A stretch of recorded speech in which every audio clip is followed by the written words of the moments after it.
వంకాయ మ్యాంగో పచ్చడి తయారు చేయడానికి కావాల్సిన పదార్థాలు: పెద్ద వంకాయ 1, పచ్చి మామిడికాయ ముక్కలు 1/2 కప్పు, ఉల్లిపాయ ముక్కలు 1/2 కప్పు, పచ్చిమిరపకాయలు 2, జీలకర్ర 1 టీ స్పూను, ఆవాలు 1 టీ స్పూను, కొత్తిమీర కొద్దిగా, తేనె 1 టీ స్పూను, కరివేపాకు కొద్దిగా. మనం తీసుకున్న పెద్ద వంకాయని 4 చీలికలుగా అట్లా కట్ చేసుకుంటాం.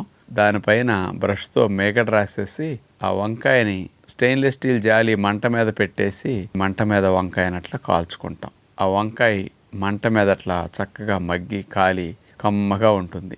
దాన్ని పక్కన పెట్టుకుని కొద్దిగా చల్లారనివ్వాలి. మిక్సీ జార్ తీసుకుని అందులో పచ్చిమిరపకాయ ముక్కలు, పచ్చి మామిడికాయ ముక్కలు, తేనె, ఈ మూడింటిని మూత పెట్టేసి గ్రైండ్ చేస్తాం. మెత్తగా అట్లా గ్రైండ్ అయిన తర్వాత మంట మీద కాల్చిన వంకాయ పైన మాడు ఏదైతే ఉంటుందో ఆ తొక్కని మనం తీసేస్తాం. ఎందుకంటే అది కూడా వేస్తే మరీ వాసన వేరుగా ఉంటుంది. మంట మీద కాల్చిన వంకాయ టేస్ట్ చాలా స్పెషల్గా ఉంటుంది. ఆ వంకాయ చిలికల్ని ఒక బౌల్లో వేసేసి పప్పు గుత్తితో మనం అట్లా చిదిమేస్తాం. ముక్క చెక్కలాగా అట్లా చేసుకోవాలి.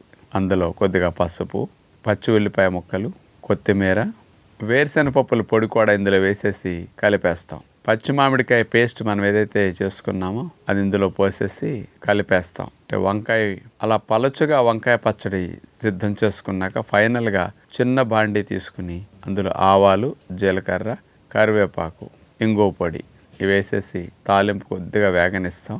వేగిన తర్వాత అందులో మేగడ వేసేసి వేగిన తాలింపుని పచ్చి మామిడికాయ వంకాయ పచ్చడిలో కలిపేస్తాం. చాలా చాలా టేస్టీగా అందరు ఇష్టపడే విధంగా ఈ రోటి పచ్చడి ఉంటుంది. కాల్చిన వంకాయ స్పెషల్ టేస్ట్తో బ్రహ్మాండంగా ఉంటుంది. ట్రై చేసి చూడండి.